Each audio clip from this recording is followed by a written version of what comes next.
Whatever did this, I can kill it.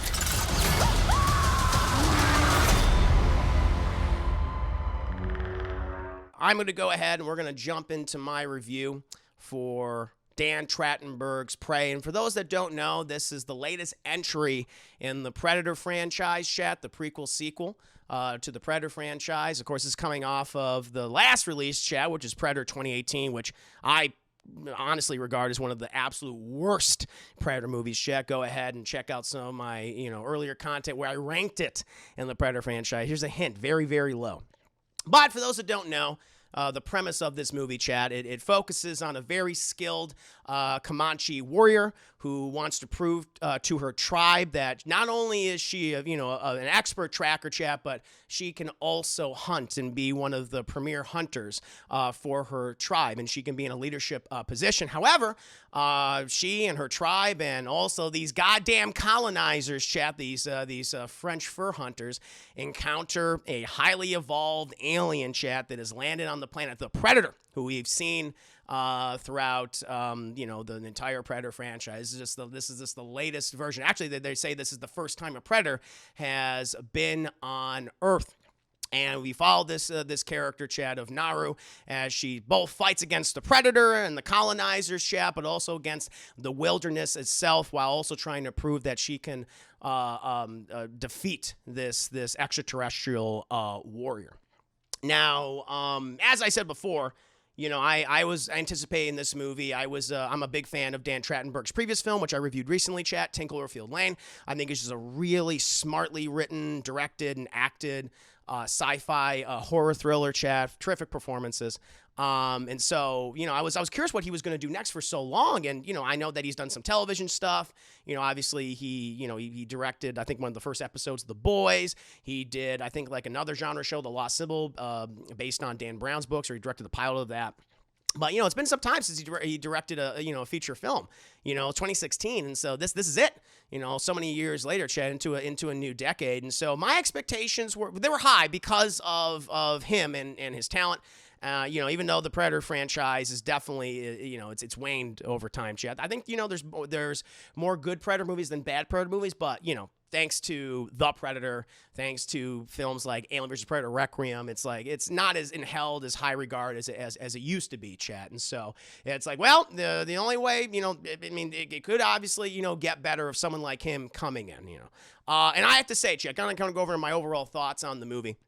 I feel like Prey is a great example of a prequel or sequel that can reinvigorate a franchise. Its simplicity and its straightforward nature work greatly to its benefit. In its most basic form, it's the thing I've been saying for so long that I think works about the best Predator films. It's a survival story. In this case, it's a survival story of a girl and her dog, which is already a premise we already like, Chad, which we've seen across the board, and whether it be dramas or all types of genre content. And it's a story of a girl and her dog going up against this insurmountable and threat and really in dangerous odds, in a new environment. I feel like the film is very well paced. I think it's like 93 minutes, chat. I think it has like 3 minutes. Really, it's like, in terms of footage, it's 90 minutes and then like 3 minutes of credits. So it's very well paced. And the movie has, it moves at a very good clip. But certainly by the time we get to the second act, it was like, wow, we're moving very fast. And I was really into it, chat, edge of my seat. I think it features, especially in the first half, Dan Trachtenberg, he wants to kind of showcase the environment, and it features some very impressive cinematography that really shows off the American frontier and the American plains in the early 18th century, Chad, in the very early 1700s. I think the film takes place in like 1719. Also, the fight choreography is great for the Native Americans, the Native American warriors in this, and the Comanche actors. Yeah, it's a specific Native American tribe, the Comanche. Both for them, and also the fight choreography of the Predator is great. There is lots of severed limbs and heads in this, chat. Like, people are just walking around or barely walking around with stubs, chat, most of the time. You have some very cool scenes with also some wildlife as well. particularly with a kind of like right in the beginning, chat, before we get to like the second act. All I'll say is something that involves a wolf and another sequence that involves a bear. Really, really cool, chat. And it's, it's not super overdone. It's not super over the top. It's just lean and mean and nitty and gritty. And I really liked it for that. And the Predator, I will say, who is it's kind of like, even though he has a technology, which we are familiar with, it's like older versions of that technology. It's like he doesn't have like this like metallic mask or anything. Like a lot of his stuff, which you can definitely is obviously far more advanced and very much sci-fi tech, but instead of being metal and things, it's like it's bone. And I thought that was really cool. That was a neat aesthetic design. And this guy, this Predator, he's a sumbitch. His thing that he loves to do, he loves just cutting people's limbs off and just kind of looking at them for a bit. I don't know what they're going to eventually call him, chat, but I'm going to call him Stubbs. I'm going to call him Mr. Stubbs, chat, because there are scenes in the movie where he's cutting people's limbs off. They're like, and he kind of like, I'm just going to take this in before he finally guts them. Or severs their head, or decapitates them. Really love that. Some really great choreography in my opinion. In terms of the just kind of like the main actress, chat, Amber Midthunder. I have no idea what else she's been in. I think this is my first time seeing her in anything. She's great. She plays the character of Naru. She gives a very kind of like no nonsense performance. Like I said before, she's like this expert tracker, but she wants to hunt and is often looked down upon by her tribe because of her desire to go out there and hunt. Because that's her passion. That is her passion. Oh, she was in Legion. She was. Oh my God, yes, that's where she's from, which I did watch, and that was great. Yeah, that's a great show. Check her out for that too. I totally forgot. You're right. She was in Legion. The way in which she moves in the environment, because you're thinking like, okay, how does this character manage to do the things that she does in the film? It's because she doesn't do the typical things where you have all these, these male warriors, chat, whether they be the Comanche or whether we have these, French fur trappers. They use their size, they use their like the fact of how muscular they are. Like she has to outwit everything. It's her ingenuity that inevitably defeats her various enemies. She's like, and she's just like, she's a little spider monkey, chat. I don't want to get too much into spoilers. I'm not. But there's just this one scene where she jumps on the Predator and the Predator's like, "Get the fuck off me!" He's just scared, which I thought was really cool. She's a little spider monkey just jumping around. I really like what they do with her in that regard, especially her action scenes. It never felt, and for her, unrealistic. It never felt unrealistic. It felt grounded. I feel like Dan Trachtenberg directs this very well. He showcases, like I said, the environment very well. He keeps that fucking camera steady during the action. So like far, you see everything that's happening, chat, and you see it play out the choreography, both for the Native Americans and for the Predator itself. Really, really like that. He continues to cement himself as a great cinematic genre director. Because I think everyone's like, all right, well, you knocked out the park, you nailed it with 10 Cloverfield Lane. You had some naysayers who weren't really all into it. I think it's a great movie. But, like, at this point, it's like, okay, I feel like, because I was saying for so long, like, I feel like he's taking all this time just to really hone his craft, and I really do feel that way now. Personally, I would suggest watching the Comanche dub, which is because you can watch this movie because they all fully speak in English, which originally that was my big complaint of the trailers. I'm like, I love everything I'm seeing, but the thing that bothered me, that stood out, is like the way they're speaking, how modern the English sounds. It kind of sounds a little weird and off to me, and so I went ahead and I watched the Comanche dub with English subtitles.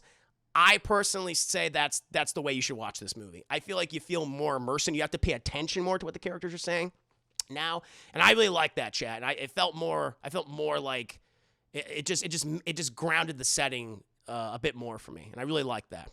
Now, if I have any complaints, there is some CGI in the film, some CGI sequences, especially in the first act, that do look a little cheap. There's this one that all I'll say involves a snake, and I'm like, that's a very fake-looking snake, which is weird because later on we see the snake and it's obviously a practical effect. And so I don't know why we initially saw it where it was CGI, and later on we see it as a practical effect, and it's actually kind of cool. But that did not work for me. And there's one shot in the first act that which is like, this is obviously a green screen. This feels like they shot this maybe like all right, we have to do maybe some reshoots or something. It was like this. It just felt weird because so much of this movie, it's like clearly you're shooting on location, but like right here, it's like this feels like a green screen shot, and that did take me out. But again, this is kind of in the first act, and those are the only two big CGI sequences or where I noticed the effects. So like, yeah, this doesn't work. But for the most part, it's really good. It's very, very good. And kind of, again, like getting more into the, the characters now. I'm moving away from my overall thoughts. Like I said, Amber Midthunder as Naru, I think, is great. You're mostly focused on most of the screen time. You are with her. There, especially in that first act where like she's trying to figure out like what is the best way to hunt. She's doing things that are a little different from other people. Like, and I kind of like that. Like if you have a thing for survival movies, or if, for example, if you really love the last third of the original Predator, where Schwarzenegger's like, I can't rely on all my technology at this point. He has to use a bow and arrow. He has to outsmart the creature. That's what we kind of see with Naru in the first act. But that's even before she even encounters the Predator, chat. She's just trying to think of ways where she can also compete with her male tribesmen, because she can't do the same things that they can do because of the fact that they're stronger than her, and so she has to be a little smarter. And I like that. It shows off her intelligence and her ingenuity, and she makes up for her maybe her lack of physical attributes with her mind. And I thought that was really cool. Her relationship with her little dog, Sorry, is adorable, Chad. Like if you love dogs, you're gonna love Sorry, Chad. He's a cutie patootie. Really like that. She does a good job, and because of the fact that this is so much a survival story, you already feel invested in her. The other character is Tabe, which is her older brother, and he's kind of the premier hunter of his Comanche tribe. Everyone looks up to him. He's in an awkward place where he wants to encourage his sister, but at the same time, he's held back by the typical traditions of his tribe. And so we're like, women, you're a hunter and gatherer. That's what you are. But he's like, he clearly recognizes her skill. And I did like the relationship. They did not have that. The one thing I was worried about in this movie is that they would have this like super antagonistic relationship. And like they have a little bit of back and forth, this little friction because she wants to be like him, and he sees her skills and her ability to track, and he indulges her in it. He indulges in a positive way. He's not that kind of thing like, oh, go home to mom. Like, no, and I like that. And he has a number of great moments in the film, both with her, and also he gets several action sequences I think are quite cool, and where he too also battles the Predator. And speaking of the Predator, Chad, who I think is the other third main character of this movie, if you will, played by Dane DiLiegro, I would say.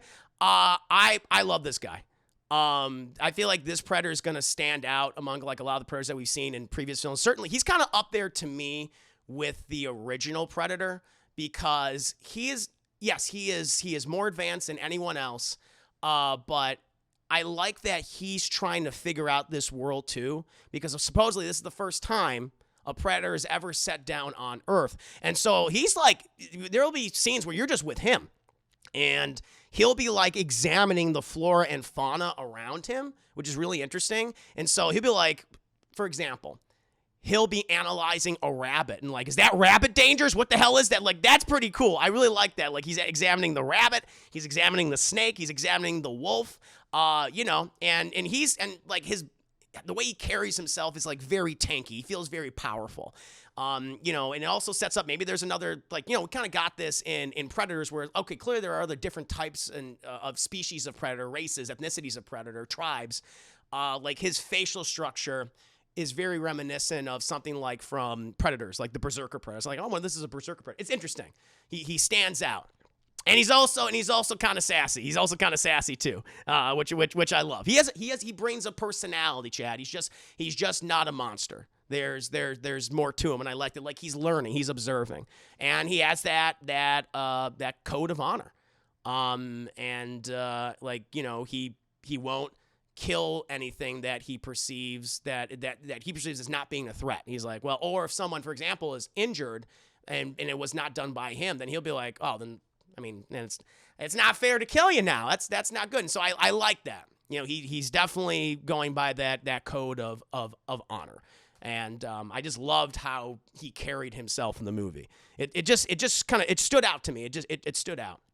And so kind of just to wrap up my general thoughts before I want to go ahead and hear from you guys. I think this reaffirms as Dan Trachtenberg as a great genre filmmaker that people need to keep their eye on. And I think this film itself, it has the potential to reignite a lot of interest in the Predator franchise. And I think it can be used as a great template for older franchises that have lost steam due to lackluster and terrible sequels. Like what so often happens is one of my criticisms I was talking about recently in my ranking of the Predator movies. What happens with a lot of big franchise, would be Predator or Terminator or Alien, they feel the need to expand upon the lore, and sometimes that's like, oh, it's for the good, but sometimes when you do that, you run the risk of over-explaining too much. You run the risk of over-explaining too much, and you make it look dumb. And it makes things in retrospect look dumb and worse. And like I always use the example, Chad, of The Predator, where, in the previous films, like, oh, the Predators do this. They hunt people. They hunt the most deadly species on the planets that they go to because that's part of the culture. They want to prove themselves as the greatest warriors. It's like a very simple premise. But then you have The Predator, which comes on in there and it's like, oh, no. It's not about that. No, what it's about is they just want to get over skulls and brains and spinal fluid so then they can take all the autism and inject themselves with all the autism so they can become super autistic predators. It's like, what the fuck are you talking about? It becomes ridiculous. It makes the premise itself stupid, and in retrospect, everything from the past stupid as well. You're hurting the franchise. This one says, no, we're gonna embrace the things that worked about the original film. Survival story, okay? This thing is on this planet to prove itself as the greatest warrior, but it's threatening it's threatening the natural order. It's threatening these people, this Comanche tribe. And you have this one girl who wants, and it's great because you're already on her side because she wants to prove herself that she can be a hunter as well, not just an expert tracker, but a hunter. And she uses her ingenuity to prove that, and also go up against this extraterrestrial threat. And that's what works about the movie. It's its innate simplicity, and that's what I like about it so much. And I hope that, I don't know. We'll see. I mean, Disney is obviously doing other things with some of their other Fox properties, like the Alien franchise. They have an Alien series by Noah Hawley. I don't have as much, I have confidence in that one. More confidence, certainly. I mean, we'll still see. He's a talented man. But then we also have the Fede Alvarez Alien movie, which is also going to Hulu. I don't really have confidence in him as a filmmaker. I think he's kind of a hack. But in any case, we'll see. We'll see. But if they're taking a note from what Dan Trachtenberg is doing, also let me give a shout out to the writer. To Patrick Aison, who did the screenplay. They understood what worked about the original film, and they focused on that, and they created a really smartly directed, gritty sci-fi action thriller. All right, it went back to basics, and that's why it succeeds so much, chat. And it's why I'm also now like really excited for the Predator franchise going forward. I mean, they can go in any other directions now at this point. You want to keep it more in the past to do different settings. People are saying, oh, they'd love to see one take place during the feudal Japan. People have been saying like, oh, let's have one take place during, Victorian times or I mean, there's all sorts of different options now on the board, but they should look at what this movie did, made it simple, and with its premise, and now you can apply that to maybe different time periods and settings. That's the other big star of this movie is its setting. I really loved it. It's very well shot, very beautiful. But yeah, chat, I think it's a great film. This is, to me, I mean, it's hard to beat the original Predator movie, chat. I mean, that was lightning in a bottle. That is one of the greatest sci-fi action films of all time, one of the greatest films of the 1980s. So it's always going to be hard to beat the original one. But this is, to me, at this point, the second best Predator movie. There's no question. I really liked it a lot, and I want to actually watch it again very soon. It's a very quick watch. So yeah, I have to give this like a rating on the double toasted scale. I'd probably give this is a solid full price movie, Chad. I highly recommend it, and definitely watch. I would recommend. I mean, however you want to watch it your way. But I feel like you might be a little more invested if you watch in the Comanche dub. I really like watching it that way. But yeah, that's just my thoughts on the movie, Chad. What about you guys out there? What are your thoughts on Prey, Chad? And what do you want to see in the future when it comes to the Predator franchise?